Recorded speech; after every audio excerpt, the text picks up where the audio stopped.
Bismillah. Hi everyone. To some of you, this is perhaps the most practical method to replicate and employ in your class.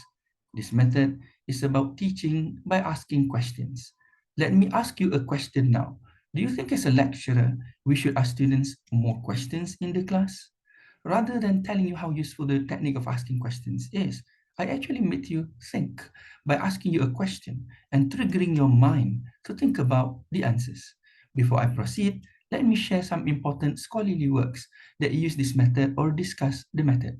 The first one, called Risalah fi ilm al-mantiq ala tariq al-su'al wal-jawab, can be translated to a treatise on logic based on the method of question and answer, authored by a very great scholar, Sheikh Muhammad Yasin Al-Fadani. May Allah have mercy on his soul.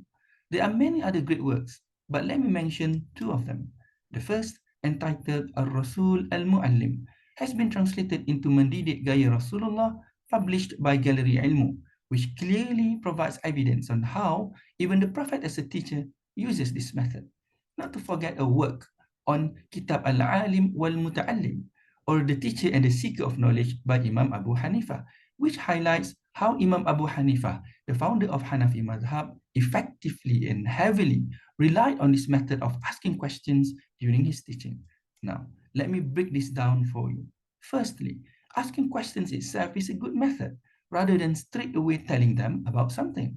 Then, and I think this is new to me, many times we are too quick to give an answer or too quick to demand for an answer.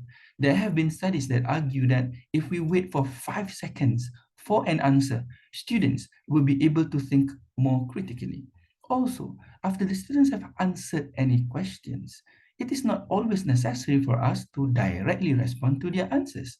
Alternatively, we can ask other students, their peers, to respond to the answer.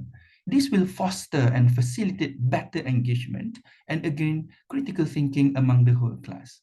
Our Prophet definitely uses this method, and he sometimes even asks a companion a question when the Prophet knows that this companion already knows the answer. The Prophet then praises or compliments the companion. A beautiful teacher indeed he is.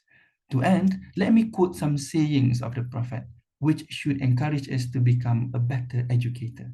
He sallallahu alaihi wasallam says, "Khayrukum man ta'allama al-Qur'ana wa 'allamahu," which means the best among you are those who learn the Quran and teach it. Also, "Innama bu'ithu mu'alliman," which means I have not been sent except as a teacher. Wallahu a'lam.